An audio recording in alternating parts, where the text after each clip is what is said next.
so what a responsible leader of a city should have done is said, you know what, my left-wing constituents will not like this, but I'm going to call President Trump and I'm going to say, how can we get your help in this city to prevent more murders? Because as terrible as the murders were at the school in the church yesterday, the night before there were victims too. You can't ban evil. It exists. It has throughout human history. It's part of what we deal with. But you can mitigate it if you have an honest conversation about it. And it's one that the left has sought to conceal as a part of their political constituency for many years. And if you don't see that, you're not being honest with yourself. He's Donald Trump's #1 enemy in Congress, Chicago Senator Dick Durbin. And now Dick Durbin has a new scheme, a government takeover of your credit card. Today, consumers have thousands of choices in credit cards, all with equal, strong security. But Durbin's plan is less competition and less security. And that means more risk for your credit and your identity. Tell Republicans in Congress, stop Dick Durbin's takeover of your credit card before it's too late. Ladies and gentlemen, your attention, please. Keep the faith, hold the line, and own the libs. It's time for our main event. Good Thursday to you. Welcome back to the Ruthless Variety program. My name is Josh Holmes, along with Comfortably Smug and John Ashbrook. Michael Duncan is still working his way back from some illness. I can assure you he's just fine. We saw his smiling face today. He's going to be just fine. He'll be back with us forthwith. But, there's a recovery process involved. Listen, I know that everybody joins us for some yucks, and we can make fun of stuff. There's plenty to make fun of, and we all laugh about things. But you also shouldn't trust anybody who doesn't have multiple gears, who doesn't experience human emotion and can't react in a very real way to world events that are outside of our control. And there was a shooting, obviously you're all well aware of, at a Minneapolis school yesterday that I think, from our perspective, deserves some discussion, both in terms of the predictable reaction to it and some perspective from our standpoint. I can say from a personal standpoint, I've got a friend I grew up with whose family goes to school there, another friend whose wife works with the father of the 8-year-old who was murdered. And so it hits home pretty close here to the Ruthless Variety program. But the topic writ large is something it's obviously going to captivate the national discussion for some time. And it's why you tune in to the Ruthless Variety program. It's not all yucks. We usually like to put these in categories of candy and vegetables. Sometimes it's just real talk, and the reason you trust us and you spend some time and listen to us is because we're going to give you a real point of view on these things when it's close to home and otherwise. And this is one of those that, it's incredibly unfortunate, right, fellas? Yeah, it's heartbreaking. And right off the bat, I think it's critical to say that all of us have been praying for those families affected by this. It's the worst possible thing I think that could happen to a person. It's the most devastating, tragic possible event. And, all of our hearts go out to those parents and to those families affected by it. Yeah, and it is, I'd like to say I'm unfamiliar with the situation, but I remember the Nashville shooting, and my wife was friends with a parent of a child who was killed in Nashville. So, just a couple of years ago, and the impact that has on the moms, on the dads, on the families, on the extended families, aunts, uncles, brothers, sisters, the blast radius is immeasurable. It is a real human impact. And, You know, what happened in Minneapolis is unthinkable. You send your kids to school and you think, okay, well, these things happen in somebody else's city, you know, and you know, we are just 1 or 2 degrees away from that kind of tragedy affecting people we really care about. Yeah. And, you know, the question becomes, how do you help your friends? How do you support them? And how do you stop something like this from happening? Yeah, how do you have an honest conversation about it, which is something that this country has not had in quite some time for a lot of the political reasons that we are grappling with. And, you know, in my view, fortunately with President Trump, grappling with them in the right way and that we're having honest conversations. I mean, you mentioned the Nashville shooting is a perfect example of something that made all the headlines in the world right up until you found out who the perpetrator was. Mm-hmm. And They stopped talking about it. Erased from the scene. Mm-hmm. No longer worthy of discussion Mm-hmm. because it wasn't a political point that the collective institutional capture Mm-hmm. of the corporate media could take advantage of. Right. That's something that the left had put together as a greater case to try to take away your Second Amendment rights it was disadvantaged by the facts of that particular case. And if you're ever wondering whether left-wing control of our media has a real-life impact on our society, I think look no further than a situation like this, where you cannot have a real conversation about what actually leads to problems like we saw in Minneapolis, like we saw in Nashville. The left will not allow it, and they're in charge, or they have been in charge until now. Yep. Now people are allowed to talk in real terms like we do here on the Ruthless Variety program. Well, and it's, you know, the thing is that, you know, I understand that not everybody listening to this is a parent, but when you are, you would quit your job tomorrow and sit outside your kid's school with a shotgun if you thought it would make a difference. Exactly. You know? And so, I mean, it has an incredible draw, incredible importance to everybody across this country. And yet there's a predictable response from particularly the left about all of this, where you saw the mayor, Jacob Fry. Now, you recall him, for those of you who haven't paid attention to this guy's career trajectory, he was the guy who was sobbing and mourning and falling all over the casket of, what's his name in 2020? Floyd. George Floyd, right? Who is like, apparently he was the most aggrieved victim of the George Floyd scenario, while everybody was burning his city to the ground, right?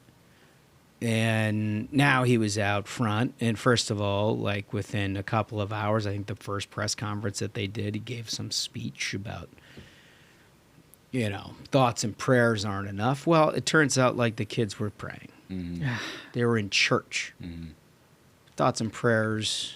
Which Like maybe you don't touch that at this particular moment, Mr. Mayor. That's the thing is like, as a group, the faithful Christians have been targeted so harshly over at least the past decade by the left and Jews. I mean, Jews, synagogues. I mean, the like religion itself. And for him to, I mean, there were children murdered while praying. For him to come out and be like, "Your thoughts and prayers mean nothing," is just, it's unbelievable. Yeah, but I mean, he had an opportunity, honestly. The guy had an opportunity to rise above the politics and to say that his intention is to keep this city safe, whether he's reelected or not, and he chose to placate his left-wing base.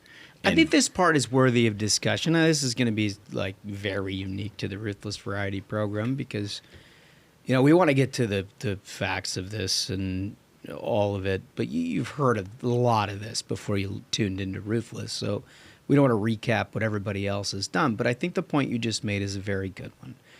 We are in a day and age where there is no Sister Souljah moment. No.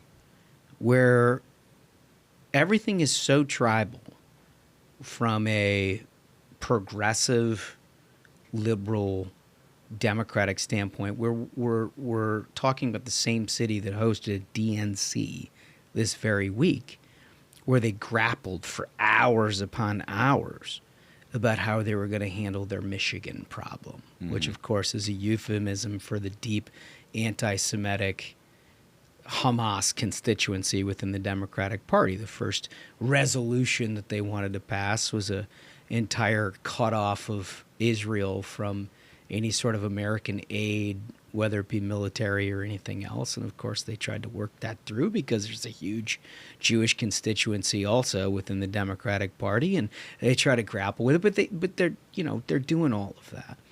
And then you look at how they're dealing with crime, and you look at how this mayor in particular has handled. I mean, what was it, Jared? It was like something. They had like 7 murders. 3 in 13 hours. Three murders in 13 hours preceding this event. Mm-hmm. They had a mass shooting where 6 others were wounded outside of a Catholic church, I might add. It probably not in any way connected to this or connected to the Catholic Church, but it was outside of Catholic Church.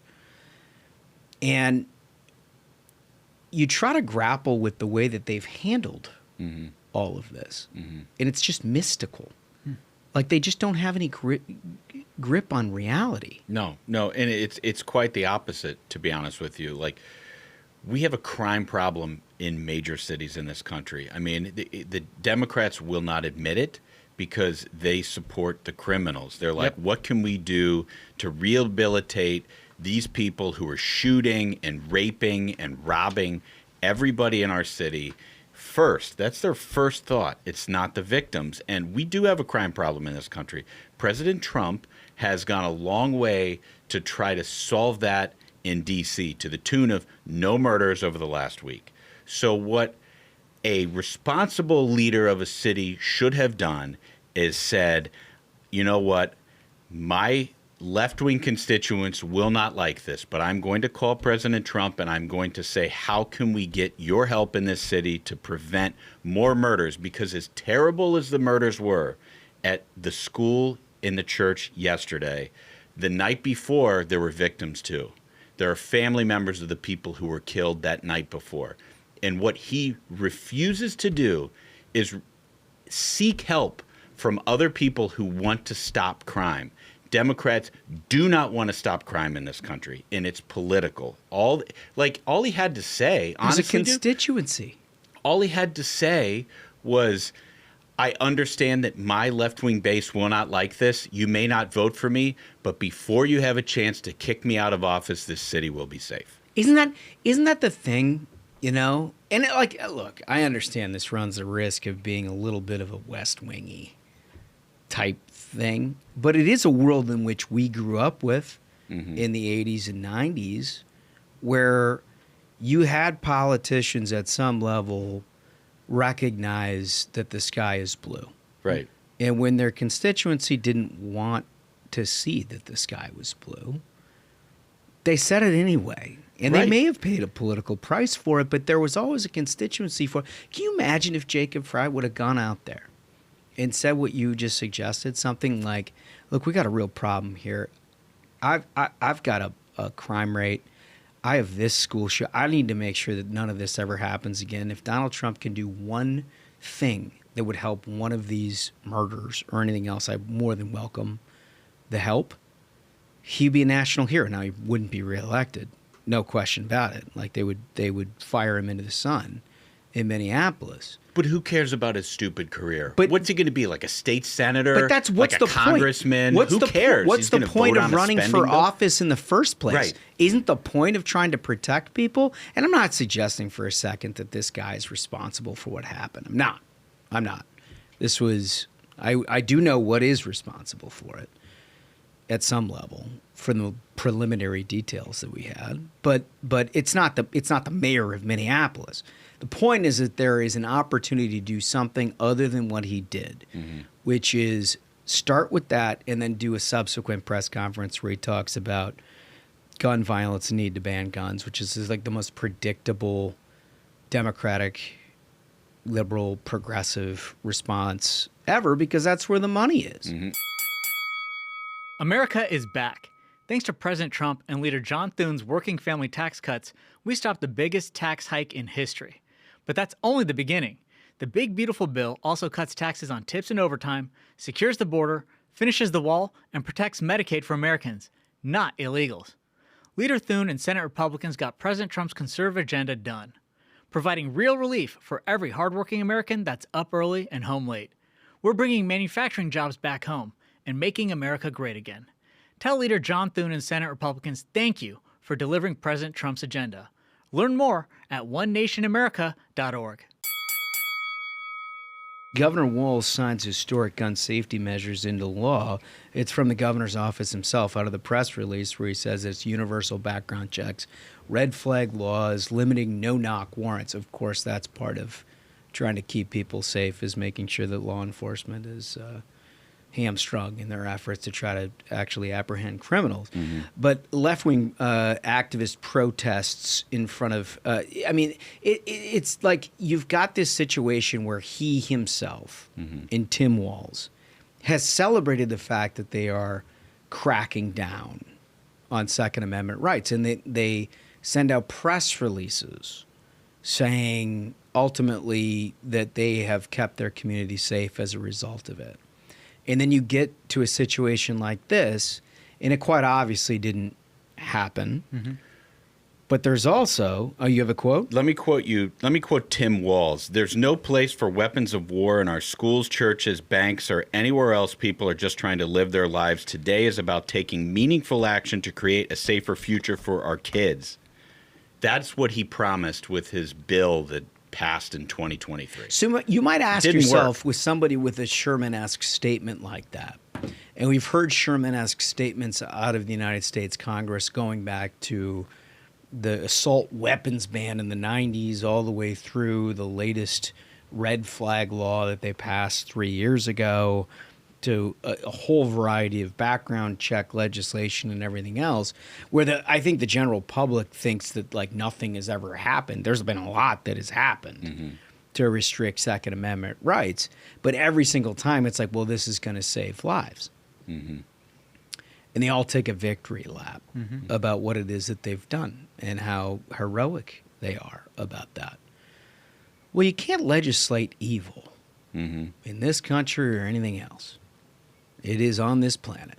It's so true. And at the same time he was passing that, a bunch of Catholic priests were like, hey, can you increase some funding for safety in Catholic and independent schools? Because we're really worried. And he said no. To that point, the Minnesota Catholic school leaders warned Tim Walz of critical school safety threats in a letter dated April 14th, 2023, that specifically addressed, quote, school safety in non-public schools, unquote.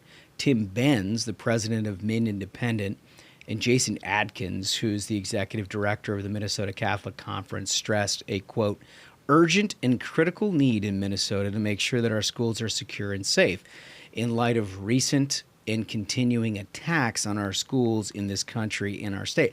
By the way, in response to Nashville, which there are some parallels here, quite obviously.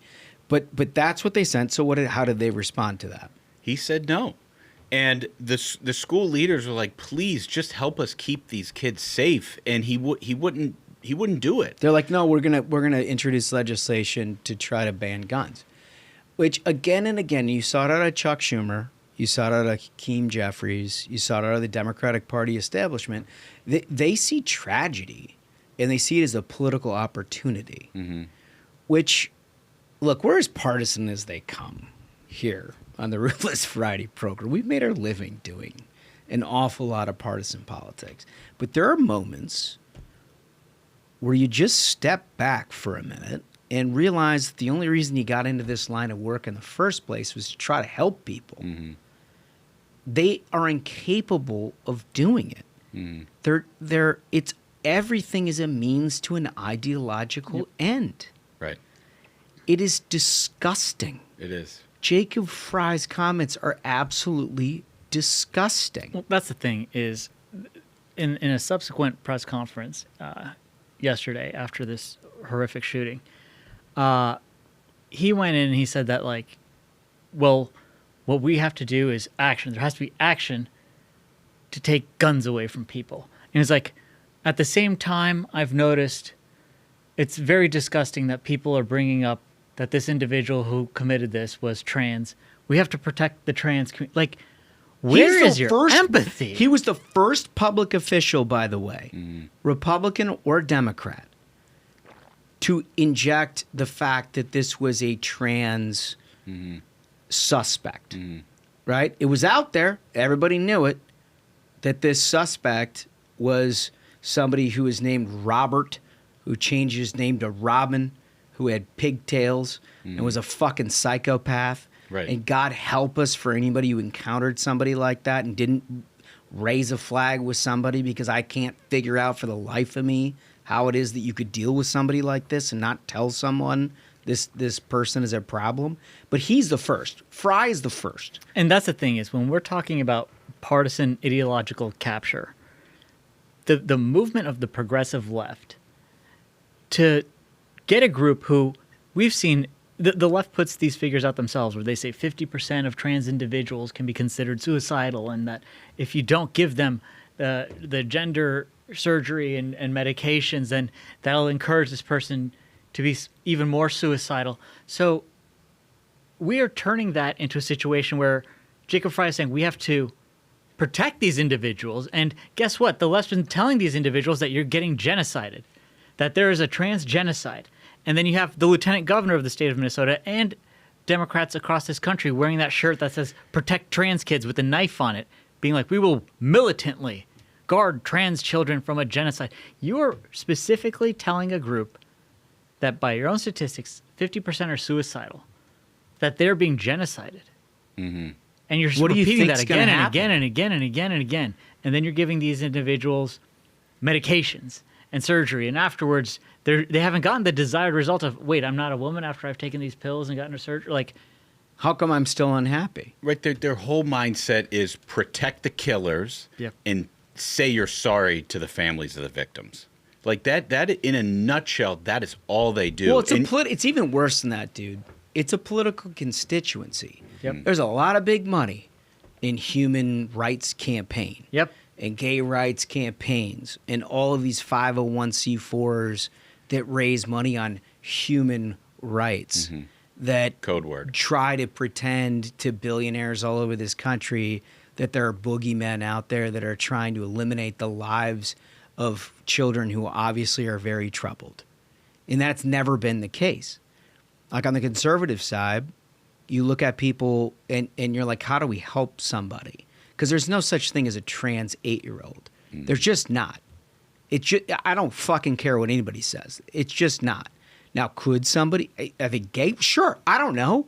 Like, maybe, but that's fine. That's no problem. Like, whatever you want to be, you can be.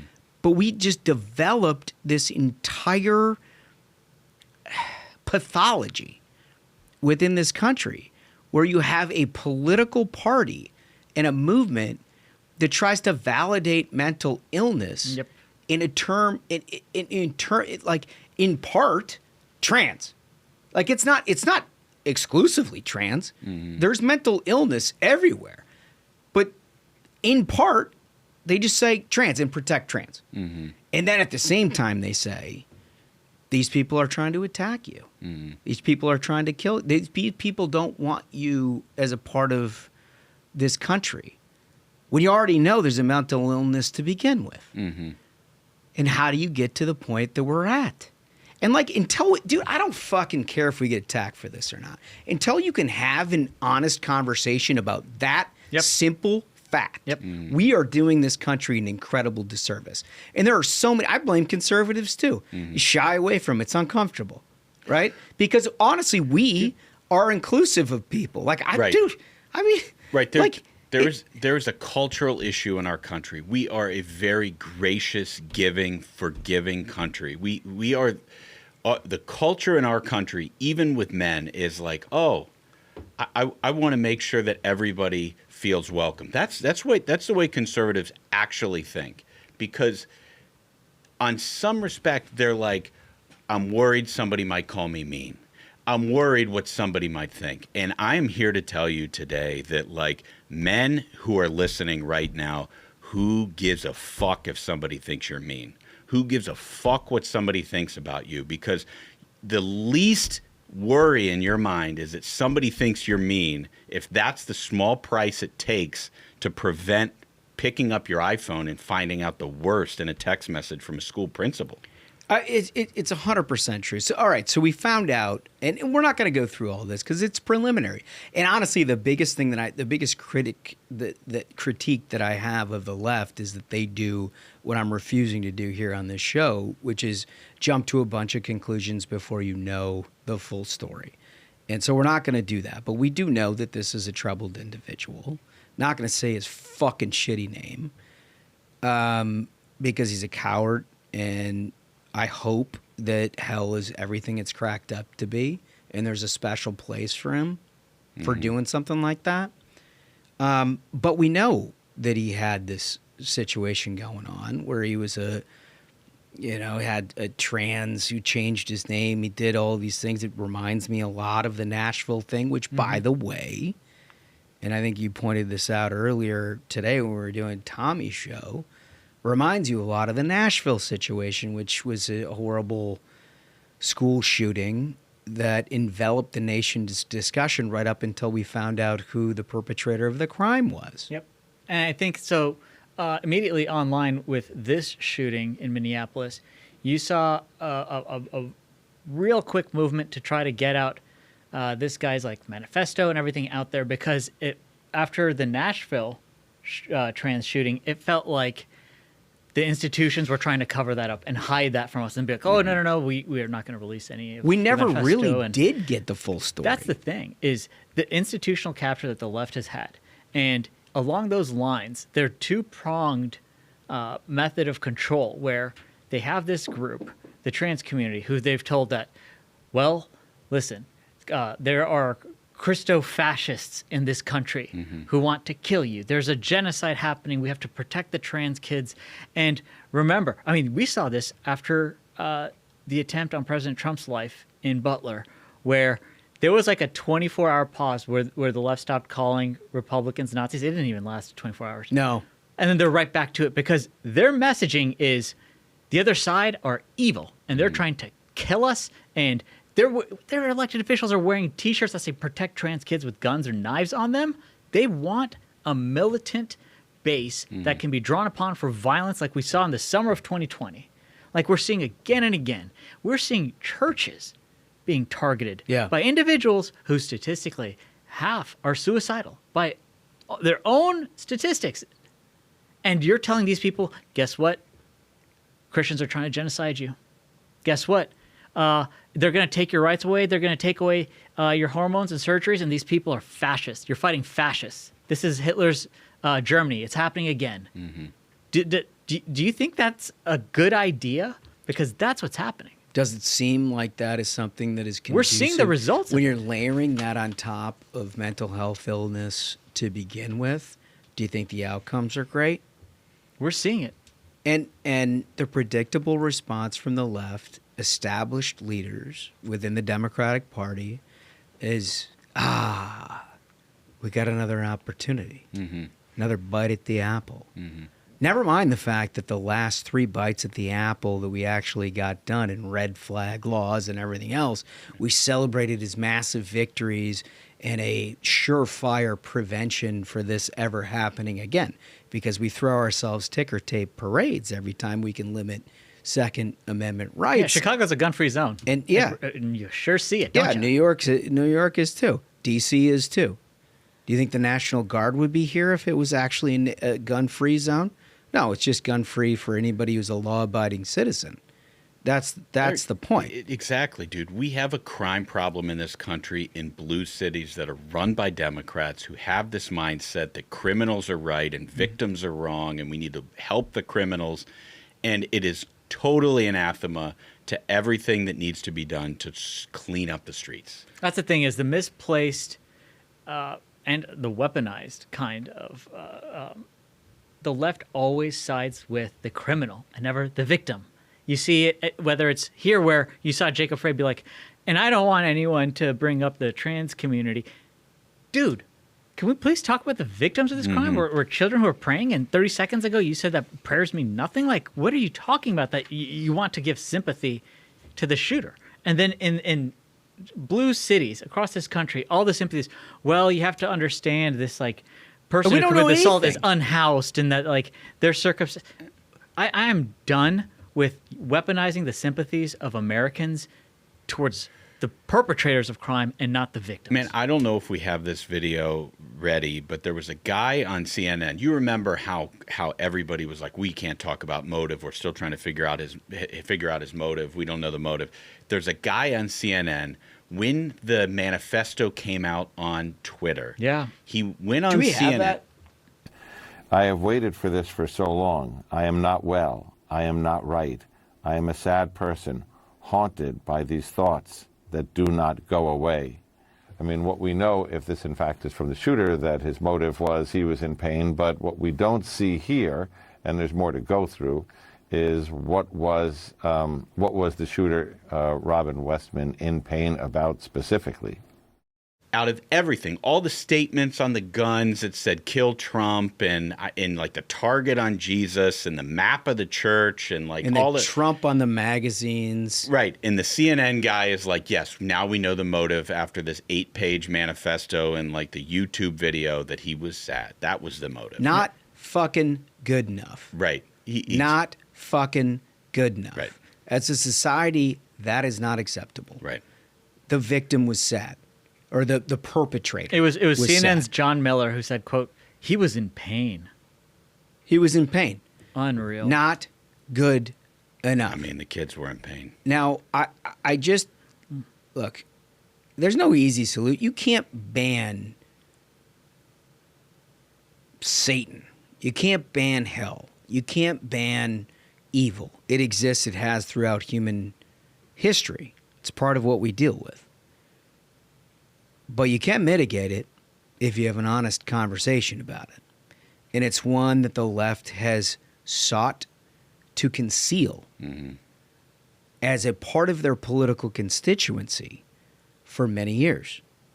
And if you don't see that, you're not being honest with yourself, right? I mean, it's everything from mental illness to foreign policy, where you're talking about, you know, Hamas coming over, raping, killing, beheading babies and grandparents, and all of a sudden now we need to be in favor of the perpetrator, right? I mean, it's a through line. It is. It's not just gun policy. It's not just school security. It's not just tax policy. It's not foreign policy. It's everything. It's everything, which is an attempt, a deliberate attempt, to try to sort of anarchize Yes. everything it is that we have in our society. So people who actually value family, community, neighborhoods, the American dream at its core, which, by the way, let me define for you, it is the ability to improve your life and the lives of your children more than the life that you were born into. That's what it is. They don't believe in that. They weren't always this way. Remember Bill Clinton passed a crime bill? They cracked down on crime in the 90s, and all of a sudden now the hard left has captured this party to such an extent that they are like, no, crime is good. Yeah. They now want Zoran Mandani to tell you when it is that you can get groceries on Tuesdays or Thursdays, right? And that's happiness because you're fed. That, by the way, is the very basement of what you can expect in life. It is certainly not life, liberty, and the pursuit of happiness that we're all guaranteed in this country. Exactly. And it's, look, man, you got to have an honest conversation about this shit. We're not afraid to on the Ruthless Variety program. I imagine as more context for all of this comes out, we're going to be talking a lot more about it. As I said, it's deeply personal for me for a lot of reasons because of the people involved in the area that it was involved in. But it's not just that. It hooks into crime, which we're about to talk about. in the next segment. And I also think, look, our question of the day, we got to have it. Yep. And you know your own communities, you know the conversations that you have with your neighbors. What is the conversation that we ought to be having? Because I've had a million of them with my neighbors for 5 years. Uvalde, all these different things with kids and parents, whatever. Hardening schools, you know, people do the gun control. What's the conversation that America needs to have right now to make sure that you don't have an 8 and a 10-year-old shot in the face while they are praying? That's the right question. Because if you can solve that, we're in a much better place. Anyway, when we come back, we're going to get to your comments from next episode. We're going to lighten it up a little bit. We'll try to have a little bit of fun. You can understand we're a little worked up about a lot of this, but there's stuff to discuss, and it links into crime right after this. Our nation is standing up for American workers, restoring the pride of making products here at home. That's what we do every day. We're America's beverage companies, making American products with American workers in America's hometowns, delivering brands that have been enjoyed for generations, creating good-paying jobs, the kind that require only a strong work ethic. Because we believe in the promise of America and the people who make it great. Okay, so continuing on this sort of serious conversation we were having, but in a less dramatic way, we talked about Sandwich Man. Yeah, I recall last week this dude who worked at DOJ as like a courier guy decided to assault a federal officer with a Subway sandwich. Which immediately was lionized on the left, and it was completely ridiculous. Run down, you know, cuffed and stuffed. At the heart of it is just like, I mean, left-wing partisanship is a hell of a drug. You've got someone who's making your city safer, and you're mad about it. I cannot get into the head of a lefty who's mad about DC being safer. I can't. Well, and you see all these things that I've seen on the internet about like Reddit posts and everything else of left-wingers within DC who are like, I was assaulted tonight. I still don't want them here. It's insane. I mean, Dude, it's like, it's what is wrong with you people? There was an op-ed written by a Georgetown student who was assaulted, and the entire point of the op-ed was, I do not fault the person who assaulted me. It's so funny. It's the permission structure, but in a mentally deranged world. So, like, typically in politics, you try to find somebody who should be on the other side of an issue, who can speak in support of this side of the issue. Like, that's the game of politics that you do with the written word or interviews or whatever else. It's like, hey, I'm a Army Ranger, but I think the Army is bad. Like, that's basically what the trick of politics is. And, like, I can't believe anybody still goes for it. But anyway, what they do with the crime thing is hilarious because they're like, hey, I was beaten about the head and face. I think they're good people, and I don't want anybody protecting. And that's the thing is, so when we're talking about... It's insanity. I remember I did in college, and I took a course, and I wrote about radicalization, right, in this process. And part of it is, and you see the leftists, I mean, this is essentially their playbook at this point. In the context I did, it was like, you know, Islamic radicalization, how you saw terrorism spreading across the Middle East. But in the left, they demand this kind of like derangement where it's like, even if I'm mugged, I am still a good soldier for the cause. Like self-flagellation and believing that, like, I need to show everyone I'm still a good soldier. Please believe me, I'm still in the cause. I'm 100% a good person. This is me like signaling my virtue of like, even if I am beaten, I love my criminal. The emotional and physical pain that they internalize is all reverted out of themselves as an ideological weapon. Essentially. So anyway, what happened with this sandwich guy is completely predictable because in D.C. he's brought up on federal charges. He's assaulting a federal police officer. Like, did he maim him? No, he threw a sandwich at him, but it's a felony nevertheless. We have laws in this country, and we abide by them. And when you break them, you're convicted of them. Well, not the case, as federal prosecutors on Tuesday were unable to persuade a grand jury in the District of Columbia to approve a felony indictment against a man who threw a sandwich at the federal agent. This is the second time in recent days that a majority of grand jurors refused to vote to indict a person accused of felony assault on a federal agent. Perhaps a reflection on the fact that 95% of the people who live in the District of Columbia, so 95% of the people in the jury pool, voted for Kamala Harris, and they are rabidly partisan leftist Democrats. But think about that. I mean, we've like grappled with this a little bit because, you know, we've talked about Chicago. Remember we did a episode back in the mayoral's election that they had in Chicago years ago where they're like leading the world. They're like beating Kabul in violent crime. And we're like, well, surely if your neighborhood is a killing field, right, you'd want to do something about that. And there was this Democrat who was running as a person who was like, yeah, I'm a leftist through and through. Abortion in the 10th month if you want. Fine. But I just ought to think, like, every once in a while we ought to put some handcuffs on some people. And they're like, fuck you. Yeah. We want the guy who's just like, we're never going to press any charges whatsoever.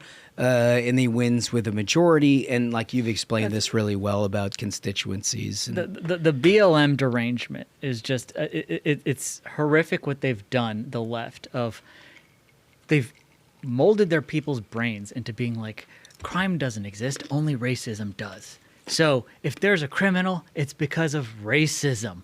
And that they've lionized an individual who is, by all toxicology reports, on drugs. Yeah. And now the entire country has to burn? And, well, listen, it's not crime, it's racism. So police officers are actually the bad guys. You see, the police officers are racist and the police officers are fascist. We have turned the people who kept this country safe into the enemies of the state. And by the way, volunteered to do it. Yeah. Volunteered to do the job. You know? It's the most back-asswards things of all time. Here's the good news. The American people are not on the side, surprise, surprise, of that leftist mentality. There's a new AP poll where a majority support Trump on crime. 2/3 agree crime is a major problem. If you ask your average Democrat, and they've said it with their own voice, you saw Chuck Schumer going out with his security detail saying, like, I've never encountered any crime. Crime doesn't seem to be a problem to me. And like every Democrat that is in front of a microphone is like, well, crime is much better than it ever. Well, it turns out an awful lot of people disagree with that. Surprise, surprise. Think about the place that the left has led our society to, where the Associated Press is paying someone to call and ask people, do you like crime? Do you not like crime? Can I get... Think about that. I mean, like... Graphic 2A. Yeah. So 2A is the one that shows that on the issue of crime, it's highlighted there, that 53% side with Trump on his approach to tackling crime. But I think it's more important. If you look at graphic 2B right here. That's the most important juxtaposition. So if you look at 2B, what do you think of crime in each of the following? Large cities, 81% of America. There is not 81% of America that agrees with the national anthem. You know, I mean, that's the wildest thing. So if you look back at the first poll with 53-45 in terms of crime being a problem, you're also talking about, I don't know, probably at least, I'm saying 30-35% of the electorate that live in very safe rural neighborhoods where you all know each other and like everybody takes care of themselves. Anybody steps out of line, there's a shotgun waiting for them. Like they know how to handle their business. Crime is something that happens right? on the So, news. but they still think in that whole pool, they still think crime is a problem by the majority. But if you look at the large city... Yeah, they think 81% in this poll think in large cities crime is a major problem. Major! That's incredible. Major versus minor. And then in the U.S. in general, they say that 66% believe that inside the United States, crime is a major problem. So, like, the vast majority understand how bad things have gotten and that something needs to be done about crime. The way that the left has coddled it, specifically wherever the left has control, is where it gets the worst. It's not a coincidence. It's a result of left-wing policies being put in place, things like cashless bail, things like felonies being bumped down to misdemeanors, things like Zorman Mamdani suggesting that misdemeanors just be taken off the books. I mentioned this earlier when we were talking today, and I'll just say real quickly, there are Democrats who think that their party is in a very, very terrible place on crime and on blue cities. And specifically what I'm talking about is I did a panel with a guy who ran states for major Democrats, and the states that he ran, he won for those Democrats, but these are states that ultimately voted for Trump a couple of times.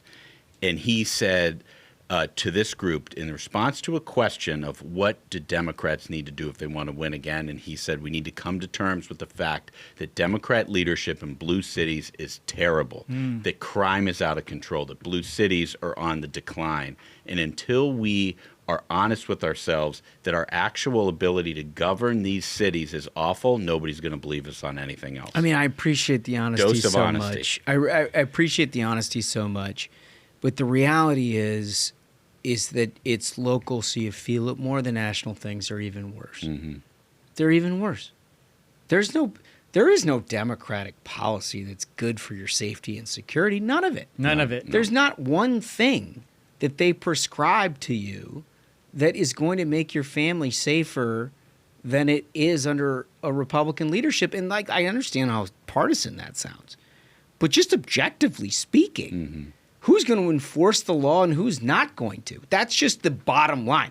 If you've got an entire cottage industry off the left that is built literally on ensuring that you don't prosecute crime of legitimate arrests of people who are in the act of committing those crimes, what do you think the downstream impact is going to be? And then you get cashless bail, and then you have lighter sentences, or then you have people trying to downgrade felonies to misdemeanors, or heaven forbid you get a situation where they're fudging the numbers altogether to pretend like there's no crime whatsoever.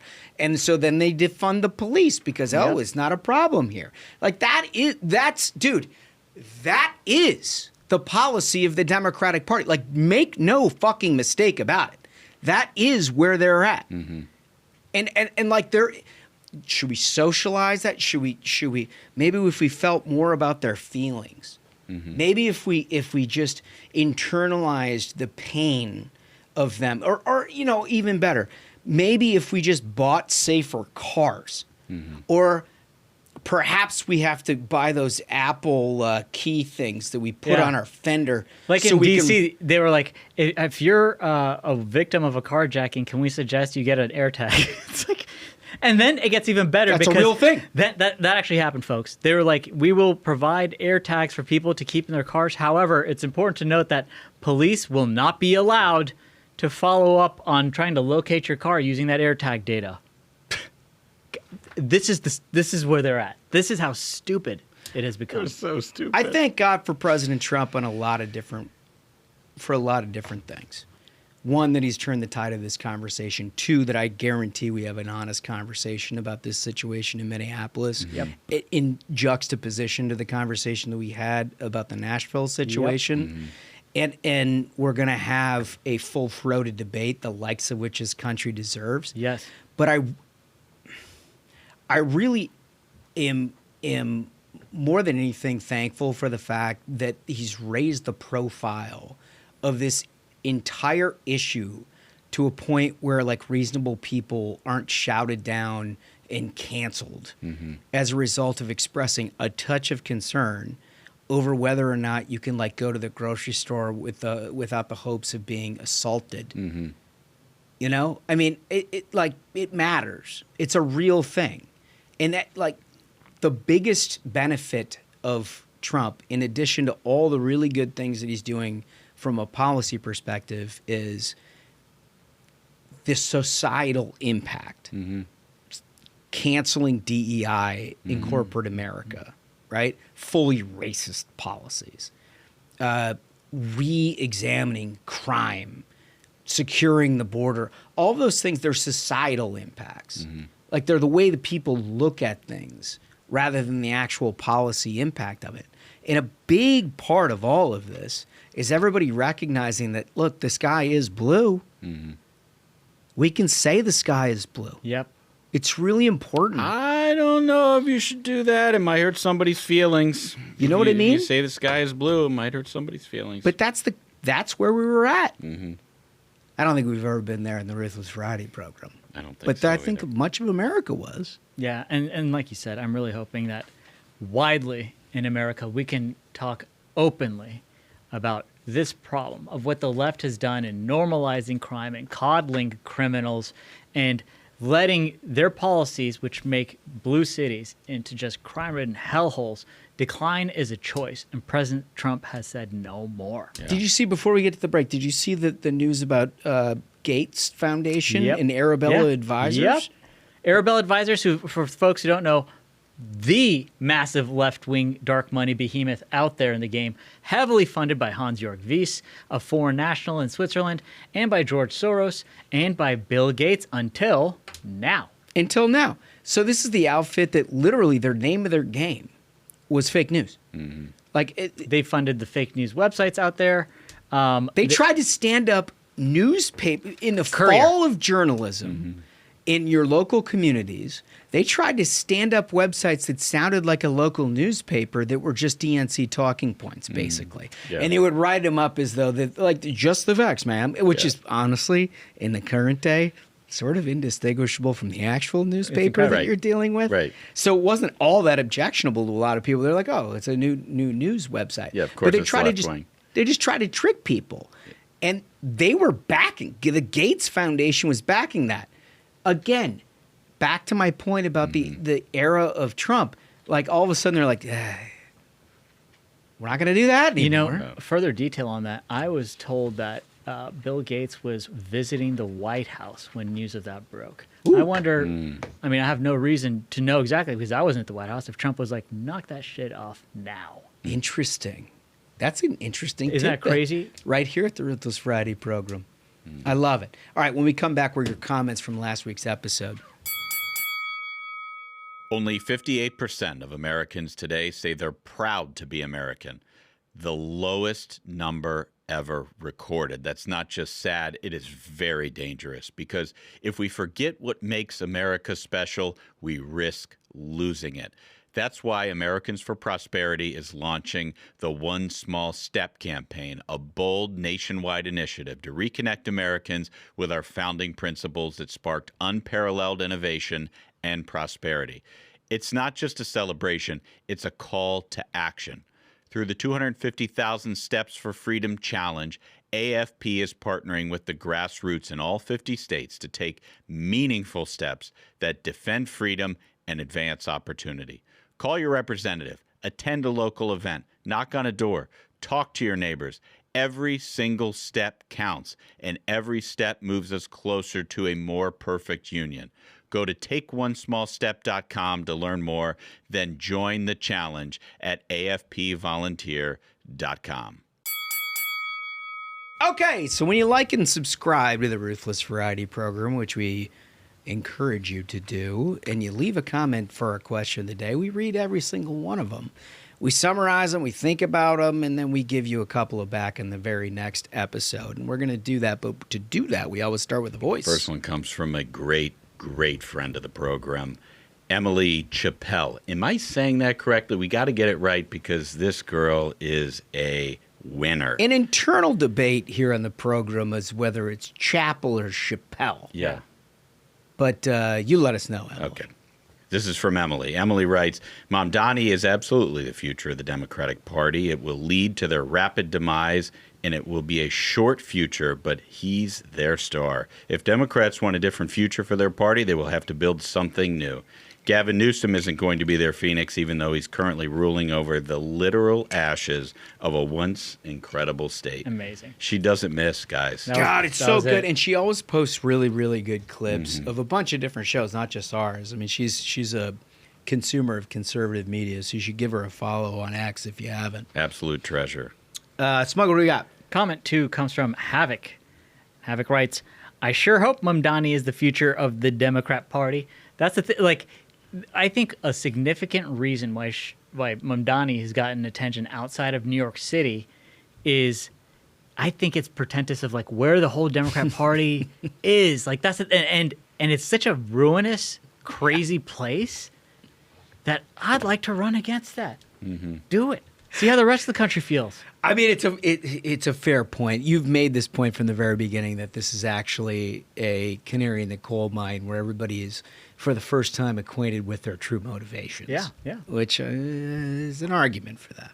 All right, there's Nobel Bear. Mamdani isn't the future of the Dems. He's the present. That's good. He's the culmination of everything we've seen play out in Portland for the last decade and California cities like Oakland. There is no Democratic Party anymore. There is only Zool. That is good. That is good. Dude, it's just... Nobel Bear's right. It's very hardcore. All right, so a couple of things that we want to get to. We were remiss, and I feel like we didn't want to do this here on the Ruthless Variety program, but it is like sort of a pop culture thing that we got to talk about. This engagement with Taylor Swift and Travis Kelce. If it means that I don't have to see either of these assholes on my television on Sunday afternoons, I love it. If it doesn't, it makes it worse. I hate it.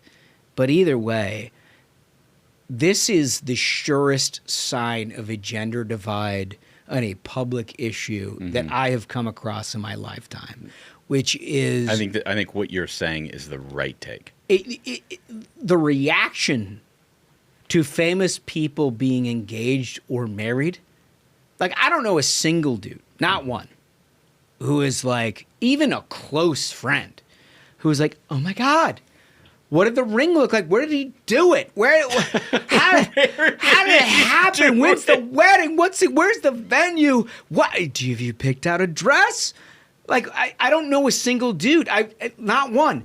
And I have very good friends, but I've never once experienced it. However, I also understand my blind spot on this in that I don't know a single woman in my life that wasn't like, oh my gosh, did you hear that Taylor Swift Huge deal. got engaged with and like they love it. And it's I put it in the same category as like royal weddings at some level where they're just obsessed with it. It's like a big woman thing. And like, look, we understand our liabilities here. You got dudes on a panel, and so this is our perspective. Right. But you got to see CBS. Because I think they sent this out, by the way. It wasn't just like an outtake. This is their White House reporter. It's the White House reporter at CBS. It's not an outtake that like we stumbled across. CBS itself sent this out as like a thing to promote their station. Clip 1, please.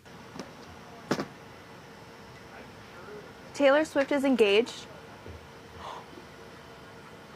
Taylor Swift is engaged. Taylor Swift is engaged. Come back to me. She just posted it. Oh my God. Oh my God. Oh, it's huge. The ring is ginormous. This is so exciting. Oh my God. Oh my God. Oh my God, it's on her Instagram. It's on her Instagram. It's on her Instagram. Oh my God, oh my God, oh my God, oh my God, oh my God. I feel like Paul Revere right now. Oh my goodness, dude. Paul Revere, 1 if by land and 2 if by sea, and I on Instagram will be ready to nag and tell you you're wrong. I don't... Can I say I actually found some interesting takes on this? Oh, you did. So, first off, I want to see what the response was like on a very reasonable place. Blue Sky. Can we get graphic one? No! So, Phil Lewis is a reporter who says Taylor Swift and Travis Kelce announced their engagement on Instagram. The reply from Trish, a.k.a. Liberal Scum, is, what a fun thing to see while we're all waiting in line to go to the concentration camps. That place is such a cesspool. What a hilarious And again, with my point, like, this is the level of derangement that the left is injecting into their supporters. They think they're getting marched into concentration camps. here's the thing. I don't know Olivia Rinaldi. I'm sure she's a nice gal, reporter for CBS. Sure, accomplished. But her reaction resembles an awful lot of women that I know. Right. Exactly. But I find it incredibly hard to identify with. In that, like, look, if my best friend in the whole world, somebody I grew up with my entire life, texts me a picture and says, I'm engaged. I'm like, congrats, dude. That's great. I'm glad you're happy for you. Right? Like, at no point am I super excited or like fanatical about it. But it seems like that's just a component of culture that I am cordoned off from. Dude, I think that your point that this shows the difference between men and women. It does. In a very, very stark way. It just is. There's no gender divide. Women like it. That's okay. They can like it. Yeah, Men don't care. I'm not condemning it. Like, I understand the differences. Men don't care. And so I also wanted to highlight further the difference in how the various genders, how the two genders react to this. So, Washington Post, fans bet on Taylor Swift getting engaged. They reported Blake Law, a man, made a modest bet that Taylor Swift and Travis Kelce would get engaged by the end of the year. On Tuesday, he made about $1,000 off that wager. I think that was on Kalshi. Also, the same dude placed a wager that Taylor Swift's appearance on Travis Kelce's podcast would get over 20 million views on YouTube. He nailed that one, Is this dude, like, connected? So that's the other thing. How could someone know about this? The Wall Street Journal had an article saying, well-timed bets on Taylor Swift's engagement draw scrutiny. A user of the crypto-based betting platform who goes by the name Romantic Paul went on a buying spree, acquiring contracts that would pay off if Swift and the Kansas City Chiefs tight end got engaged in 2025, Polymarket data shows. Could I get that graphic from the Wall Street Journal? Okay, so look at when he started placing those bets. Like, like I think it was 2 days. Is that what Jared shows? 2 days before he starts buying up these contracts. I have no reason to believe this. I have no evidence. But if you somehow know the jeweler who sold that ring to Travis Kelce, you got inside info. I'm getting on all those betting websites and I'm going heavy. Well, this has always been the secret with those situations, and I'm not shitting on them. No, I think it's awesome. Like Kalshi, if you're listening, there's always sponsorship availability here. But yeah, it's a testament to male ingenuity. All the girls Real men of genius. All the girls are excited about something, and a guy finds a way to make it relevant to his buddies. He's like, now I got $2,000. We're gonna go to BW3s for Saturday afternoon for Texas, Ohio State. He's like, I got a parlay that Kelce gets engaged and catches a touchdown. Pays 10,000 to 1. Which I gotta throw in just a minute, no more. The Portnoy being banned from Columbus thing.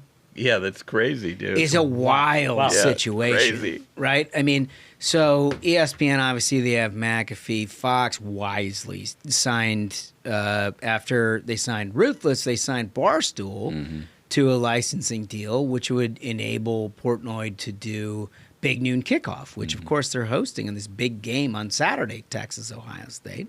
Somehow Columbus, the Ohio State University, decided that they weren't going to allow him to go to the thing.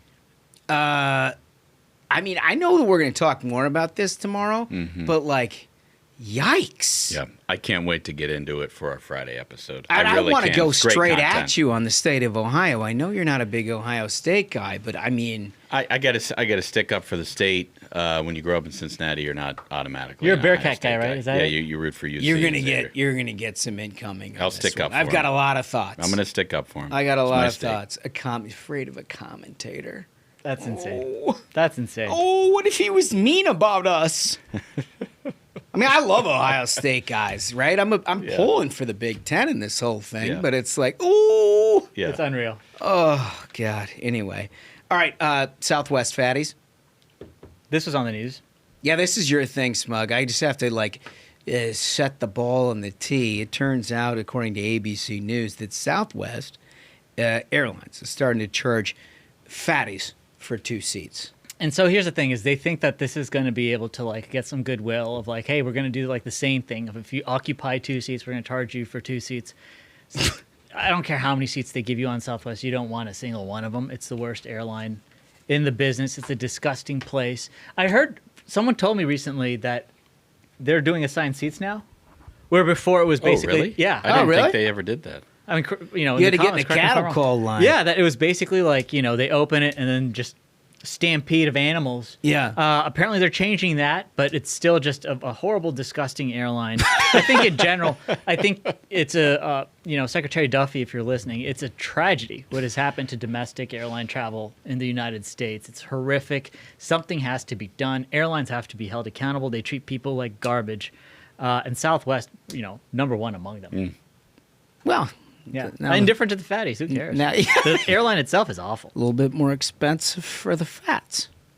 It is what it is. Anyway, we've got a great interview for you. A good perspective on border security from somebody who spent 30 years as a chief of the border security situation, who's seen a lot of different machinations. He's going to give us some thoughts on where things are. Well, as you know, we've talked a lot about border security. Clearly, a huge voting issue in 2024. It's been miraculous what the Trump administration has been able to accomplish. But we figured we'd bring somebody who knows a little bit more about this than us in here. This is AFP advisor. He's also a retired chief patrol agent. Chris Clem, how are you? I'm doing great. Great to be on. And it's such a passionate topic, not only for somebody like me, but the entire country, so this is great to be on. No kidding. So you have nearly 3 decades of experience on the border and dealing with all the challenges that brings. Clearly, we've gone through different iterations over the years of how we've handled it, inflows, outflows. We hit critical mass, a real problem here over the last 4 years, to the point where, at least in my lifetime, politically speaking, it bled far beyond a conservative base that typically is concerned about this sort of thing into the center left of folks who thought this was one of, the top 3 problems that America faces. And now we see a huge turnaround based on what President Trump is doing. I'm just curious about your takeaways from where we were to where we are and what you see going on. Wow. It's really is night and day. You brought up a very interesting point, how it's shifted the narrative across both political spectrums. Obviously, the extreme right and extreme left have completely different looks, but when it crosses that center line and everybody's concerned, it really is a big issue, and that needed to be addressed. I can tell you, I began my career in 1995 under President Clinton, who was pushing border security, and it went through really, Clinton, Bush, Obama, Trump 45, Biden, and I retired at the halfway through the Biden administration, and then I came on for a short time to help Trump 47's first 100 days. But it really has been just completely night and day since this administration took over, and I say that because you look at the numbers. A year ago, there were days where we were averaging 10,000 arrests a day. I think it was December 23 or December 23. And now, so over, a year and a half, but, clearly thousands a day, every day under the Biden administration. And now we've got double digits, sometimes less than 50 arrests on single days.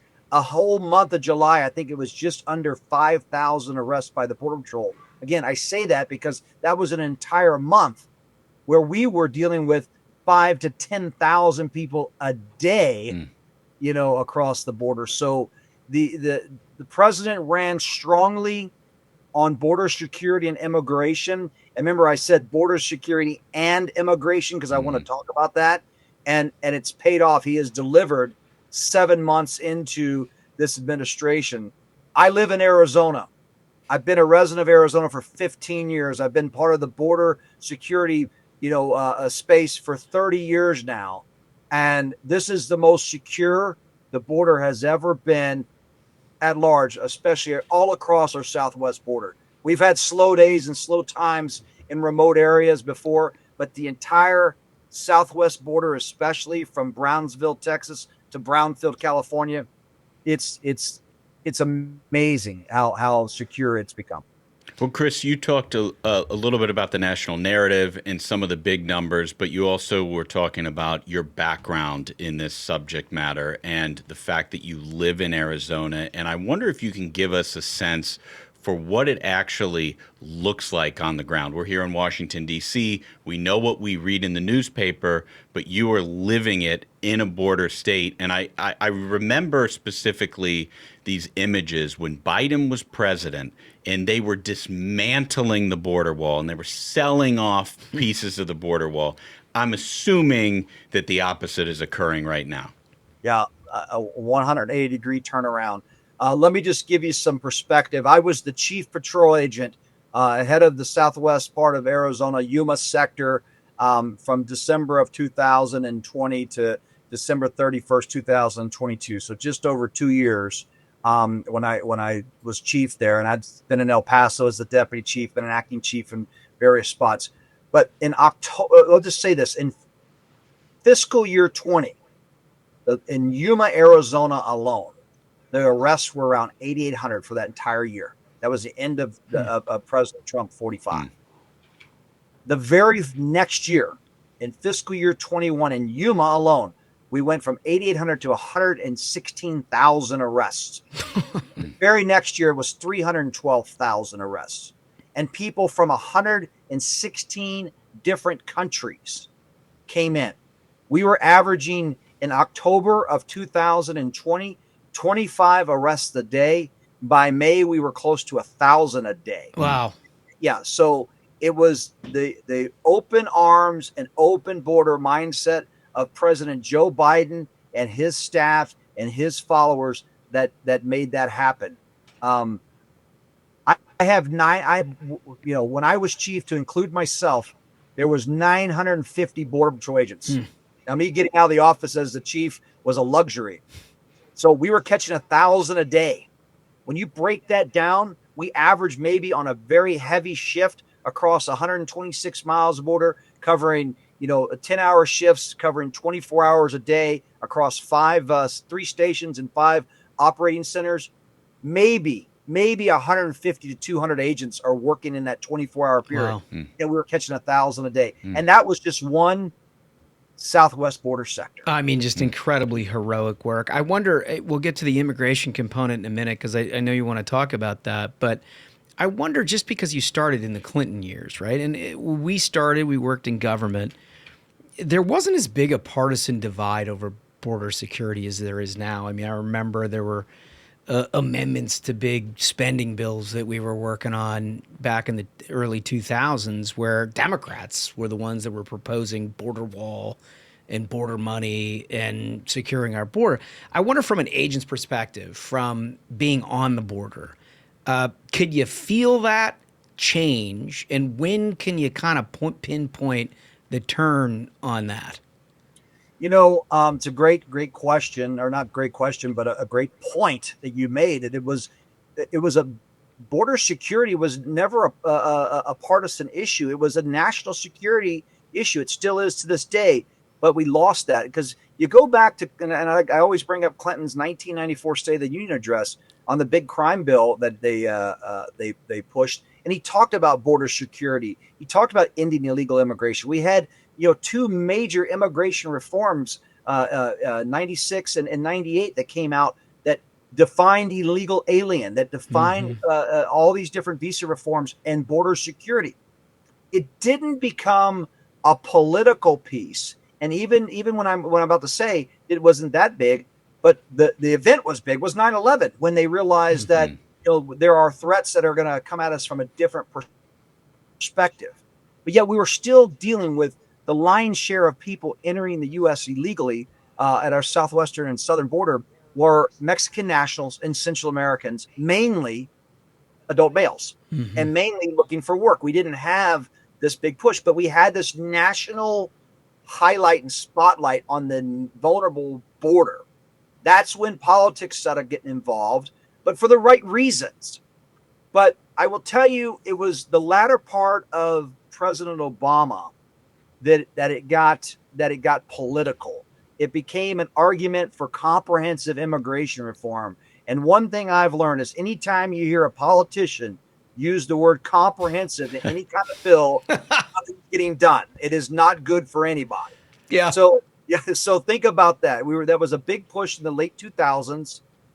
And the argument came between the Republicans and the Democrats on the definition of control. So all this work and a lot of the construction that Obama built a lot of wall. He was labeled the deporter in chief by many of the advocate groups, but it came down to semantics and definitions. And so he said, no, what? That was one of the infamous cell phone and PIN statements he made. He started doing executive actions, and that's when it got political. That's when it became political for me. And at the time, the 19,000 Border Patrol agents, because we got cast into a spotlight of politics, not the hard work of and the daily grind of being out in the desert, out in remote areas, out on the Gulf, doing the work. We were never a political organization, right? No government agency is, but no one knew about Border Patrol.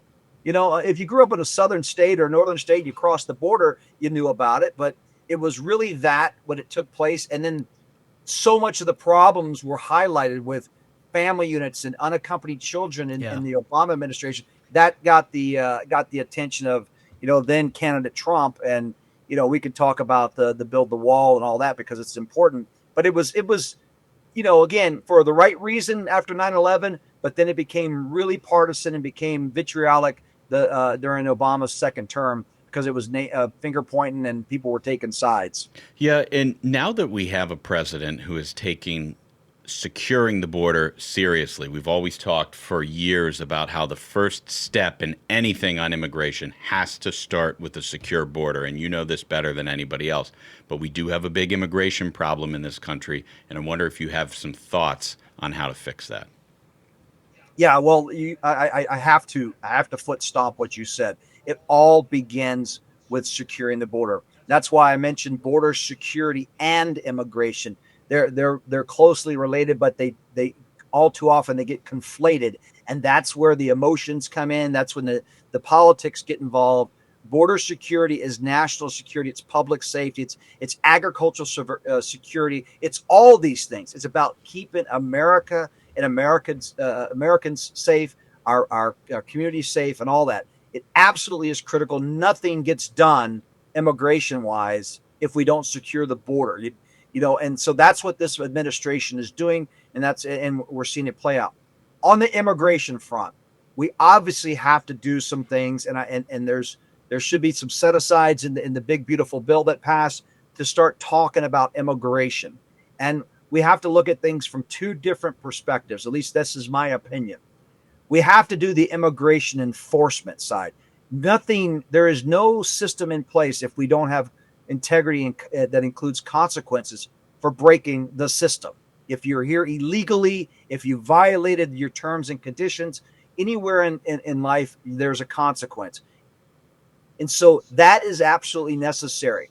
The how is always up for debate, but the what should never be up for debate. You break U.S. immigration laws, there must be a consequence. And then we see that playing out in every day. But we have to also find some common sense solutions, right? We have to look at what is necessary for America, what is necessary for strong economic growth in this country, what is right for our farmers who need the labor, what is right for a startup company that maybe can't find the workforce in its community. They shouldn't go bankrupt or default on a business loan because they don't have enough tech workers because we've made it so difficult. So we kind of really need to narrow that down to what's in America's best interest, what is in the economic security's best interest of this country, and come up with those solutions for temporary workers, the proper visas, appropriate sponsorship. But it all comes with the cost. If you screw up, if you fill out your paperwork wrong, if you knowingly and willfully violate our laws, you're going to have to pay the price for that. And that may be an arrest if you're a U.S. citizen, and it may be an arrest or removal if you're a non-citizen. But we really don't need to make it that complex. And that's where, Congress needs to really step up and look to the ground, look to the men and women that are part of industry, part of the community, part of academia that says this is what's right for American growth. And not to dismiss, we also always need to have that path of hope for those and be that beacon of light that is for those that are being persecuted, truly being persecuted and tormented around the world. We want to always have that welcome mat for the right reasons, for like an asylum seeker that's doing it for the right reasons, not because they can't find a job. I said a lot there, so I want to make sure. Yeah, no. Let me just follow up on just one last thing before we let you go. I think what I heard is a lot of discussion about sort of this guest worker policy and an H-1B, which would be that tech worker that you're talking about in terms of the American workforce. I'm curious, from a border security perspective, does it make the job easier at making sure that we enforce our laws and make sure nobody's coming here illegally when you have clarity on that front about what it is that the country's policy is for people who enter this country? Yeah, and I say this because I said every time someone uses the word easier in law enforcement, our job is never going to be easier. We can make it better by reducing that clutter or reducing the impacts of mass illegal immigration. So yes, if you have, and this is one of the pillars that I worked with Americans for Prosperity, is clear and transparency when it comes down, and clear and predictable rules. Like, so many people around the world don't even know what it takes to come over here, because as convoluted as, I would say that probably the two most difficult law books to follow or rules to follow are our tax codes and our immigration codes, right? It's so difficult. So we need to make that very clear for both the potential immigrant, but also for the American business owner and the American farm and rancher, that wants to recruit this. So yeah, let's make that simpler so people can come in here and do good and businesses can thrive. But from a border security perspective, we've seen it going back as late as the 1950s and early 60s under the Bracero program. When you have a meaningful, simple, clear process for people to come to work and return, and then come back to work and return, we saw a drastic reduction in illegal immigration, especially if people are really coming here for work. If they're coming here looking to earn money to send back home or to make a better way for themselves, come in the right way. But it starts at the top. We need to make it clear and more predictable so people can do this. Well, look, it's very well said. First things first, and we're working on making sure that we reverse the tide of the 20 million people who came here illegally in the Biden administration. Chief Chris Clem, I can't thank you enough for your comments on what's next and a little bit of perspective from somebody who's guarded our nation's border and is working with AFP. Thanks for all you do. You got it, guys. Thank you for having me on. Look forward to doing this again. I mean, that guy is so smart. He's obviously seen it all. And I think it's very important to get the perspective of actual professionals who are actually out there doing the job, because so often the mainstream press just blows right past them and goes straight to Democrats, never, ever asks your professional what things are like on the ground. Yeah.